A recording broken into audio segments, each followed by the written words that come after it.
Mr.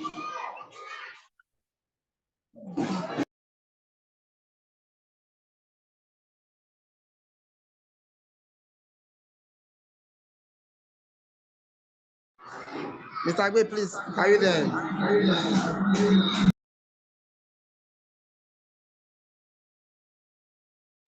Please, with the screen sharing. Okay.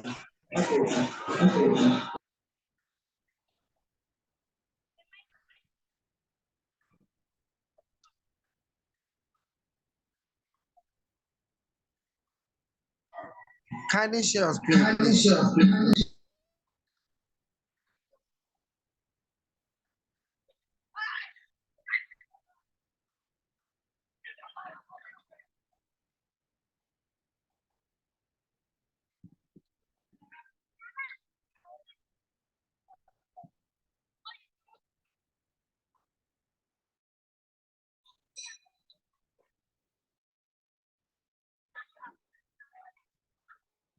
So once again, we welcome all of you, and I'm very glad if you should note how many the types of PLC meeting activity. So it can be either school-based or cluster-based. So the school can decide on those things. Either they can do it virtually thanks to technology, or they can also do it physically by meeting in a physical space. All right. So how should PLC meetings be characterized? PLC meetings should be what? Well managed. And here, in every institution, be it in a school, be it in a preschool, lower primary school, upper primary school, GHS, there should be an appointed a curriculum lead. And a curriculum lead is a teacher who has shown a level of commitment, who the staff agrees to a certain extent.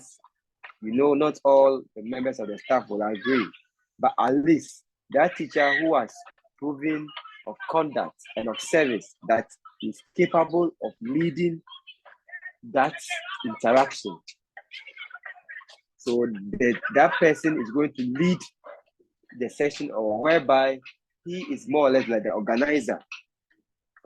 And that during the PLC should be data driven. How are learners learning? What are teachers' learning priorities?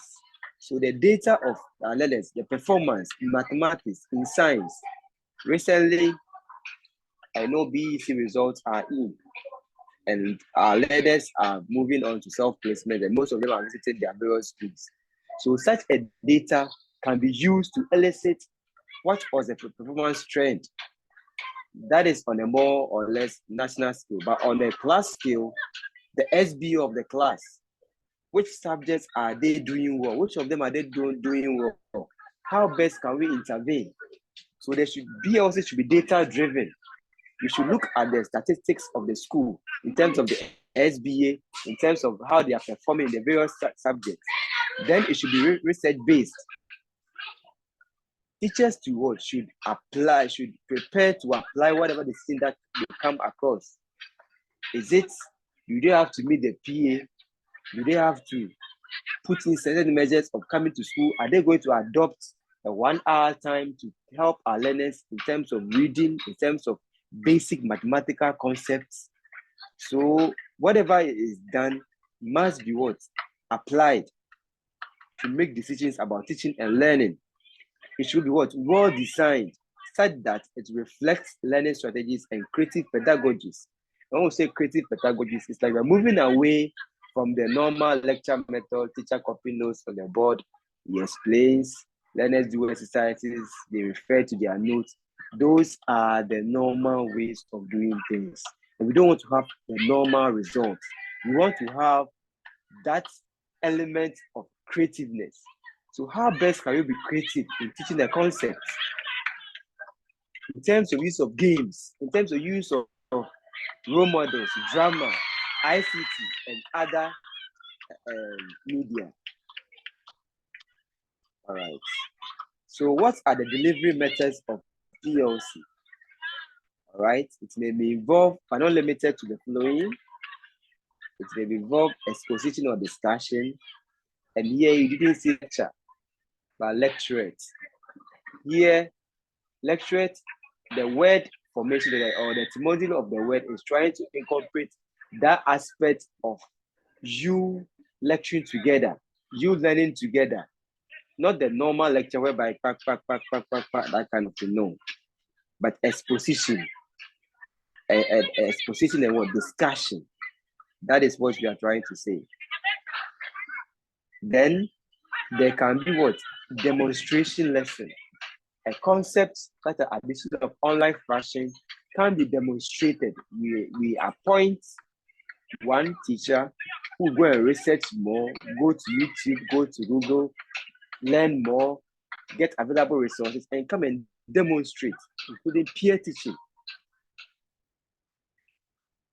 PLC2 can be a practical work whereby learners or teachers engage in designing a particular teaching resource, a fraction chart, a concept map, a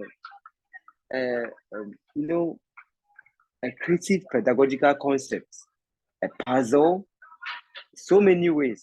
Or even at that stage, teachers can decide that next week, what are we going to teach? Every teacher should bring the topic.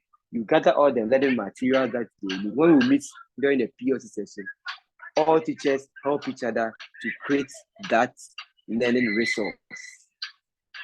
And also it's what action research approach. So here, in terms of how is punctuality affecting the teaching and learning, how is absenteeism, how is teacher pregnancy, how is teacher-pupil relationship affecting the teaching delivery, how is teacher-teacher relationship affecting teaching and learning in the school, how is the management style of the proprietor or proprietress. So all these things come into play, and for that matter, these data influences what we call fidelity of implementation. So how are we going to implement it after gathering all this data? All right. So what are some of the contexts that can be used in the PLC session? The content is not limited to what we are going to say, but this should give you an inkling of what is expected of you. So here in the insert over there, you can see the teachers are busy trying to make a certain teaching and learning resource. So here, policy documents or professional ethics issues in Ghana Education Service or in private schools, in education, broadly speaking, can be done. Creation of learning schemes, the creations of teaching and learning materials, of learning resources, of study notes, creation of TLNs, demonstration of challenging topics or lesson delivery.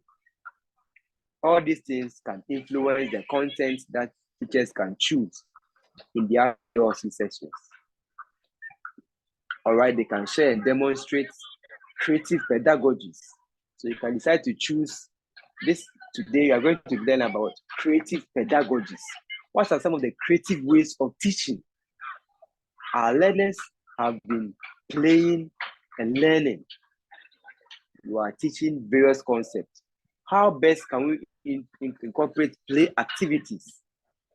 Also, we can also be using the 4 R's in terms of creativity, in terms of critical thinking, and in terms of arithmetics and all those skills, the 4 basic skills that come into play. All right. Then the challenges in implementing curriculum. And here, as we are saying, the documents that we are using have been outsourced from various agencies. And here they wanted to give emphasis to the Common Core program. But in your area of study, what are some of the challenges that is affecting your teaching and learning approaches? These things can be addressed during PLC sessions. And here, you must all come with that collaborative approach, not to come and do fault finding. Of course, the various faults must be identified, but it shouldn't be a talk and blame game, but rather that growth mindset of approach of collaborating to find solutions.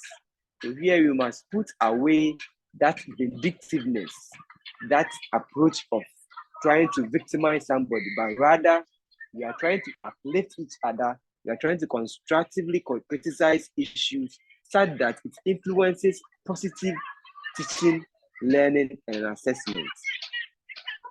Also, we address common challenges in subject areas in terms of mathematics. So there should come a point whereby English teachers can meet, math teachers can meet, creative art teachers can meet, and elicit specific subject area challenges and find solutions to it. These are some of the contents of school-based PLCs for which we admonish to be a factor in our teaching and learning assessment, and for that matter, in our PLC sessions. All right. So what are some of the things that should guide you in organizing PLCs?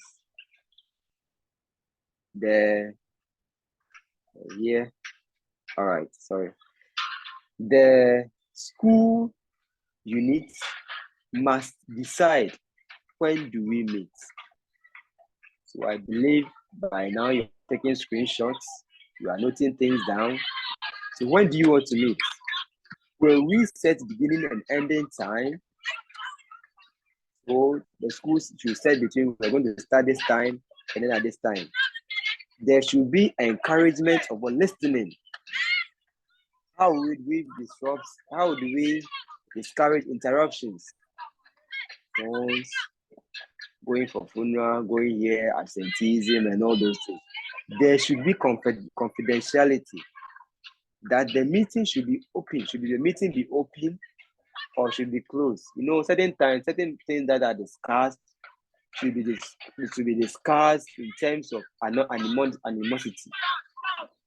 You know, sometimes somebody has done something which is very wrong. It's good that sometimes we need to name and shame, but sometimes we need to. It's like we are not washing a dirty linen, but still we need to wash it. So how best are you going to do it? These things should influence the PLC sessions. Will the meeting be held in confidence? What can be said after the meeting? After discussing, let's say the head teacher sees a certain mistake on the board, he can just put it into the teaching and learning space during the PLC. After that, do you go back and say, oh, Nana, say, Madam, no, about say John? No, that is not what you are trying to imply. PLC should be collaborative. It should have the good mindset. It should try to solve rather than try to create issues. All right. So further forward, there should be decision making after PLC, and you can see the man. What is he doing? He's thinking about after whatever has been done. There should be a documentation, if I may say so. There should be an attendance register or attendance sheet. And what are some of the members' expectations? Are there requirements for participation? There should be a kind of reward system for members who participate to encourage collaborativeness. All right. So in terms of all these things, the key focus area is that please, PLC is to ensure what collaboration is to ensure that we have observed the teaching and learning processes. We are reflecting on whatever we are teaching.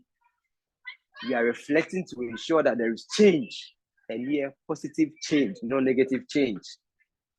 It is data driven, such that the assessment scores, it is a mechanism to transform school culture.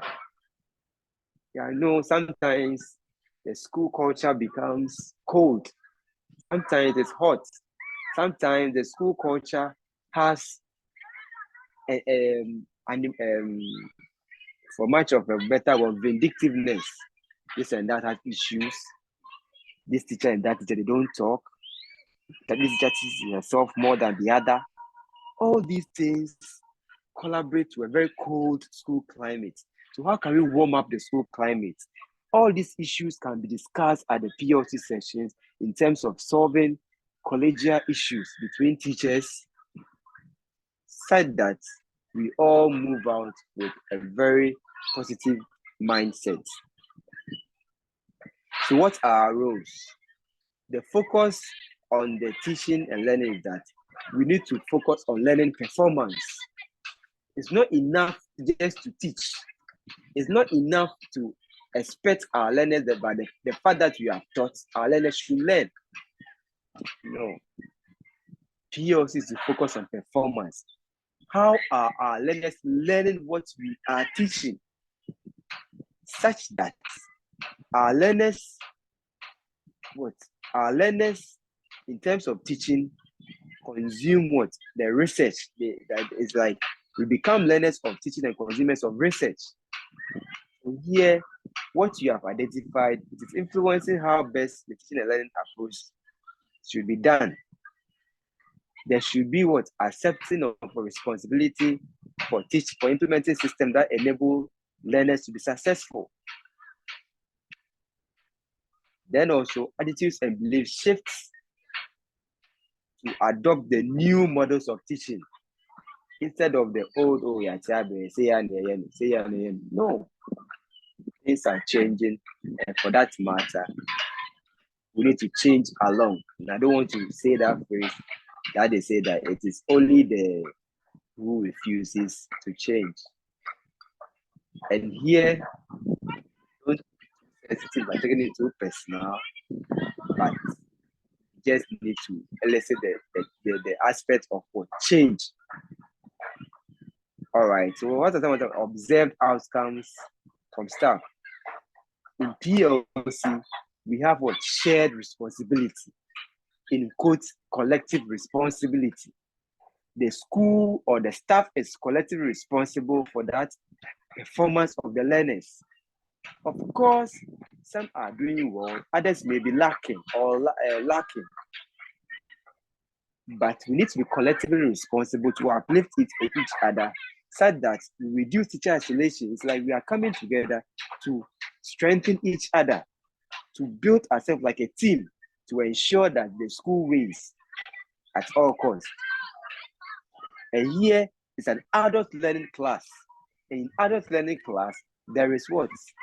There is tolerance. There is accepting of view. We disagree to agree. We agree to disagree. That is what? A PLC time. Also, there is increased understanding of content and roles teachers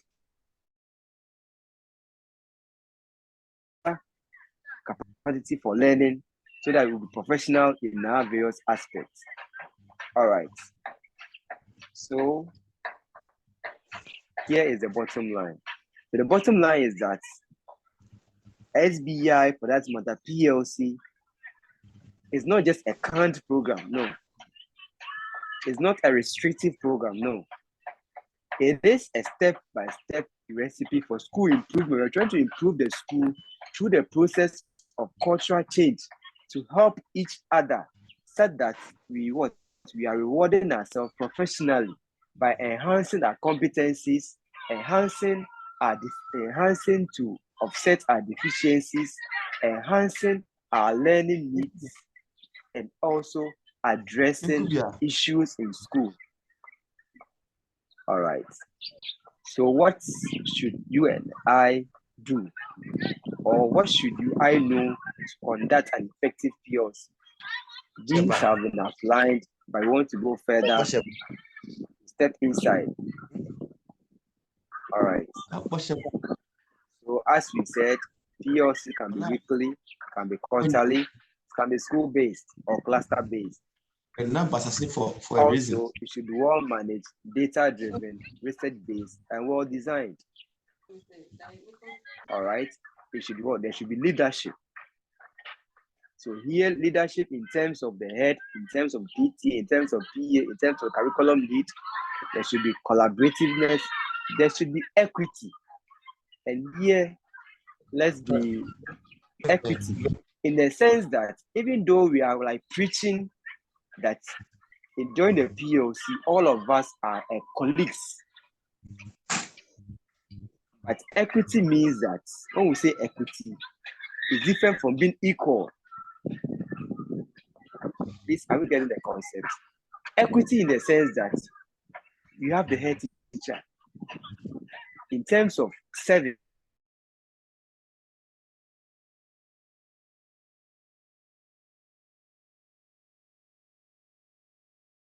who are social class, class, in terms of society.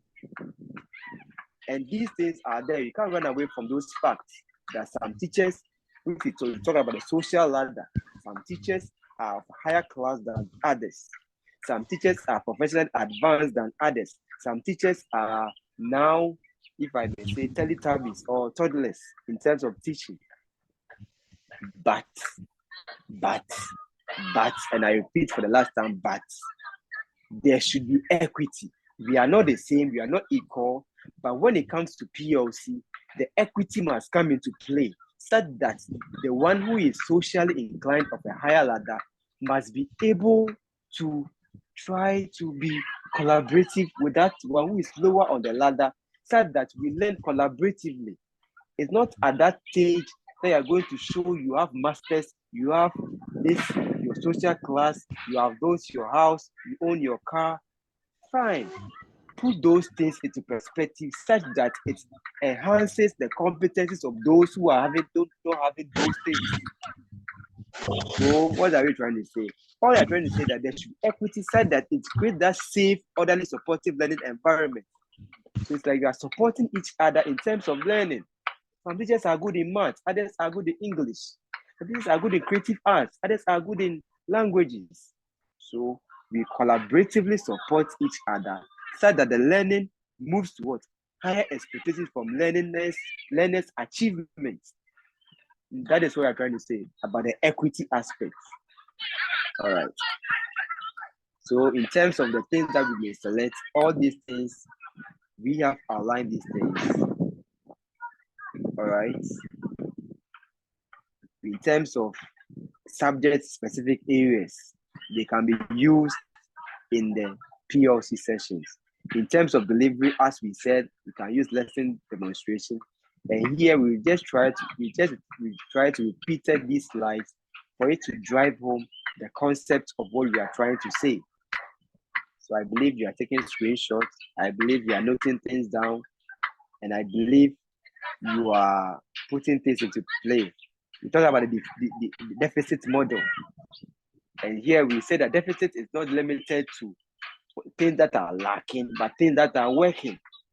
In terms of transformative model, PLC should lead to transformation of the teaching, the learning, and assessment approaches in the various schools, the various classes, the various institutions. All right. So at the pre-session before PLC, there should be nominated a secretary, somebody to note down all that transpires.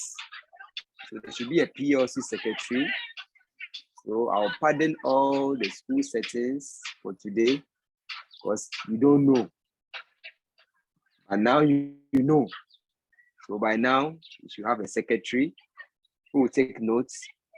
There should be identification and discussion of the topics or the challenges that you wish to put forth. So I believe going forward, you list down certain areas that are challenging in your school, in your area, and all of us are going to come together, brainstorm, and learn together to solve those issues. So more or less, we're having a cluster-based insert because most of us are in different locations, but thanks to technology, we are all working together. PLC can also give room to invite an experienced resource personnel to lead the discussion. So if this person is very good in this, why not? If this person can able to do this, why not? All right. So in terms of the focus, we are saying the learning, collaborativeness, and it's result-oriented. So you are gaining specific, practical, inspiring strategies to transform the school into a place where learners learn to be successful. So the impulse of PLC is to focus on the learning. Teachers focus on teaching. Whilst one teacher is not learning, the learners too are not learning the teaching. And for that matter, we are not getting the performance that is required of the whole process. So what is the use of teaching if learning is not taking place? So PLC is there to fill this gap. We reflect on the practice, and when we reflect on the teaching practice, we explore resources and we will learn new practices, and we will plan how to apply new learning. That is the beauty of PLC. So all these things should be noted down after the PLC. So I believe the secretary is by now noting down, going forward, what the school unit is going to do. And if you are listening per chance alone, we expect you to lead this charge in your institution that you find yourself, be it a public institution, be it a private institution, be it wherever you are. All right, so after the PLC, you should evaluate the content and demonstration. So after the lesson, you should evaluate what went well, what didn't go well, what are some of the areas of improvements, and what are we going to do? So these are the areas you're talking about. What went well in terms of the strength, what didn't go well in terms of the weaknesses, what are some of the areas that we can improve upon, and what is the way forward. You need to notify or document all these things, and they are binding on all. So as you are saying, there should be an agenda for the next meeting based on what happened. Then participants should improve upon their daily teaching skill through leading questions. Of course, there should be dedicated PLC for personal development and providing colleagues with useful resource materials. And here, don't say the head should provide everything. No, some of the materials, that man can provide it, that woman can provide it. You can get it at your community, at your area. So it should be collaborative. That is what we are trying to say. All right, so we said there should be starter. So at this juncture, I just want to ask, is it possible to cover all the things, the content standards, and the curriculum at this workshop? Can we exhaust PLC, all that we need to learn about PLC today? I'm asking you, ask the person beside you. You don't have anyone, even if it's a desk, please ask the desk. Do you think all about PLC can be learned today or within this Zoom session? Just be frank. Be frank.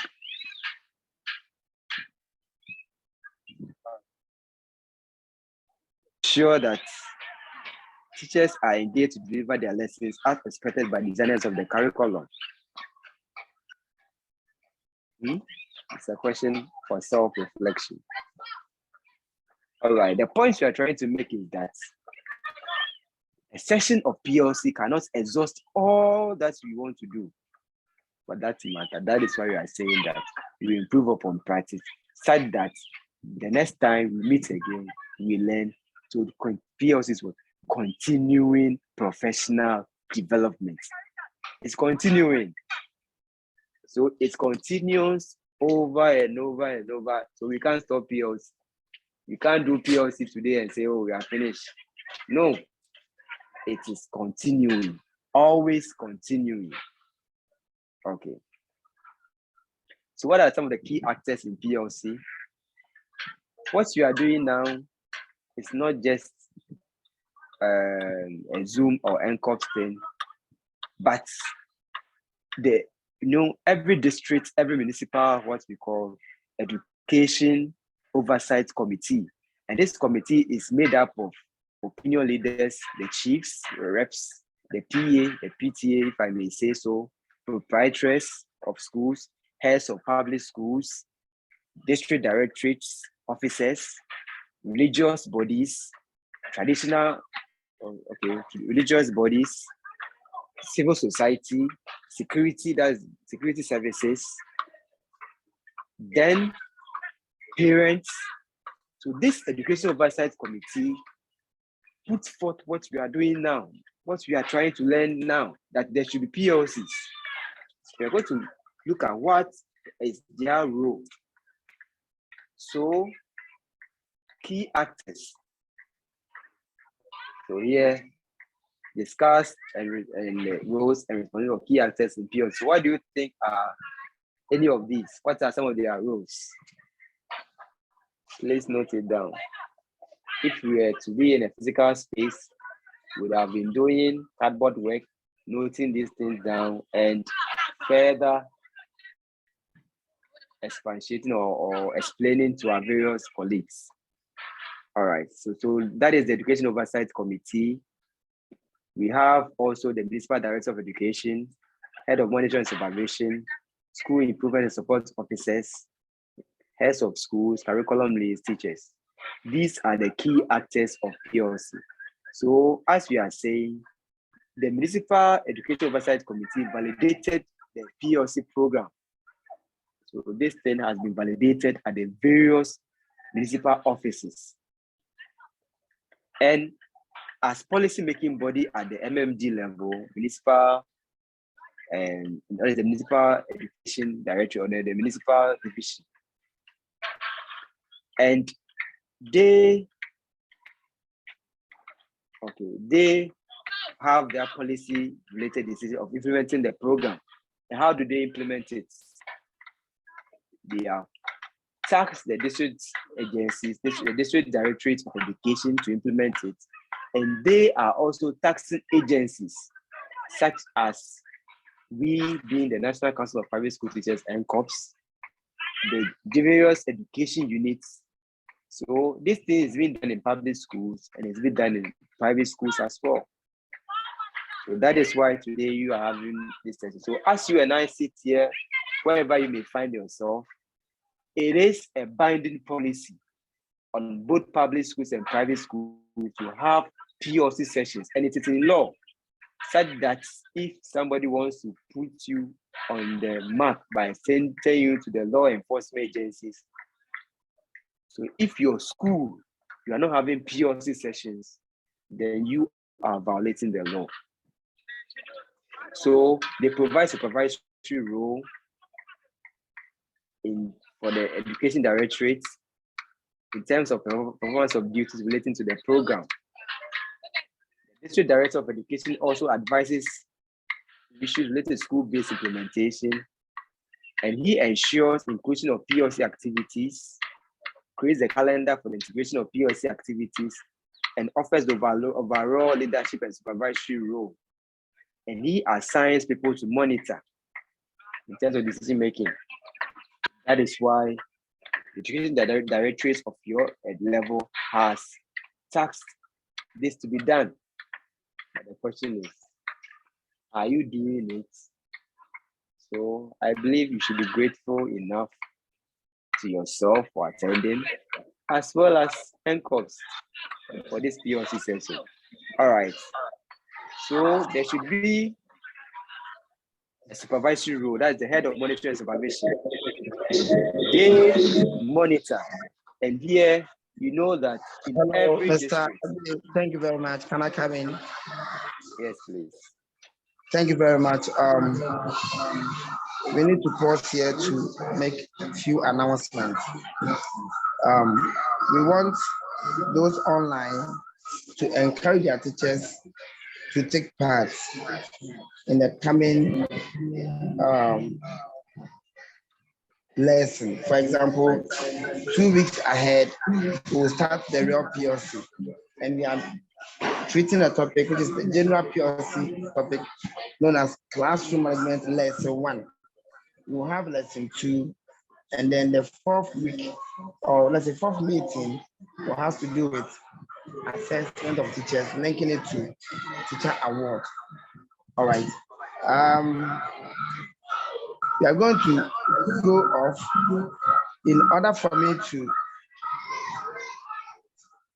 come out with a recording so that those who are unable to join this session, we will give to them so that they can also watch the video, learn from it, so that when we come next 2 weeks, we can start the real